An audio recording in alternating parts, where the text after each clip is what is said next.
Gangster ପୁଅଙ୍କ ଚାଞ୍ଚଲ୍ୟକର ବିବୃତ୍ତି। ମନା କରିବା ସତ୍ତ୍ୱେ ଉମେଶ ପାଲ ହତ୍ୟା ଘଟଣାରେ ଭାଇକୁ ବାପା ଜୋର ଜବରଦସ୍ତ କରିଥିଲେ ସାମିଲ। ପ୍ରୟାଗରାଜର ଚର୍ଚ୍ଚିତ ଉମେଶ ପାଲ ଏବଂ ଦୁଇ ସରକାରୀ ବନ୍ଧୁକଧାରୀଙ୍କ ଗୁଳି ବିନିମୟ ମାମଲାକୁ ନେଇ ମାଫିଆ ଅତିକ ଅହମ୍ମଦଙ୍କ ଦ୍ୱିତୀୟ ପୁଅ ଅଲି ଅହମ୍ମଦ ଚାଞ୍ଚଲ୍ୟକର ବିବୃତ୍ତି ଦେଇଛନ୍ତି। ଏହି ବିବୃତ୍ତିକୁ ପୋଲିସ ରେକର୍ଡ କରିଛି। ଅଲି ଅହମ୍ମଦ ପୋଲିସକୁ କହିଛନ୍ତି, ମୁଁ ବାରମ୍ବାର ମନା କରିବା ସତ୍ତ୍ୱେ ଅତିକ ଅହମ୍ମଦ ତାଙ୍କ ତୃତୀୟ ପୁଅ ଅସଦକୁ ଉମେଶ ପାଲକୁ ହତ୍ୟା କରିବା ଘଟଣାରେ ଜଡ଼ିତ କରିଥିଲେ। କିନ୍ତୁ ମୋ ସାନ ଭାଇ ଅସଦ ଅହମ୍ମଦ ଏହି ଅପରାଧରେ ସାମିଲ ହେଉ ବୋଲି ମୁଁ ଆଦୌ ଚାହୁଁନଥିଲି। ବାପା ସବୁବେଳେ କହୁଥିଲେ ତାଙ୍କର 5 ଜଣ ପୁଅ ସିଂହ, ସେ 5 ଜଣକୁ ନିର୍ଭୟ ଓ ହିଂସ୍ର କରିବାକୁ ସବୁବେଳେ ଚେଷ୍ଟା କରୁଥିଲେ।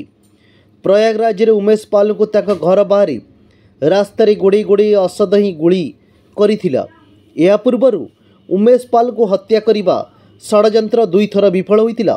ଏହା ପୂର୍ବରୁ ସହରରେ ଧୋବିଘାଟ ଛକ ନିକଟରେ ଉଭୟ ସରକାରୀ ବନ୍ଧୁକଧାରୀଙ୍କ ଆଖିରେ ଲଙ୍କାଗୁଣ୍ଡା ସ୍ପ୍ରେ କରି ଉମେଶ ପାଲଙ୍କୁ ହତ୍ୟା କରିବା ପାଇଁ ଷଡ଼ଯନ୍ତ୍ର କରାଯାଇଥିଲା। ଏହାପରେ ଜିଲ୍ଲା କୋର୍ଟ ବାହାରେ ମଧ୍ୟ ଆକ୍ରମଣ କରିବାକୁ ଉଦ୍ୟମ କରାଯାଇଥିଲା। ଏହି 2 ଉଦ୍ୟମ ବୃଥା ହୋଇଯାଇଥିଲା।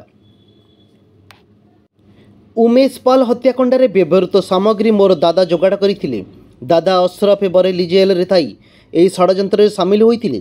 ଏହି ଘଟଣାର 50 ଦିନ ପରେ ଅସଦ ଝାନ୍ସୀ ପୁଲିସ ଏନକାଉଣ୍ଟରରେ ପ୍ରାଣ ହରାଇଥିଲା।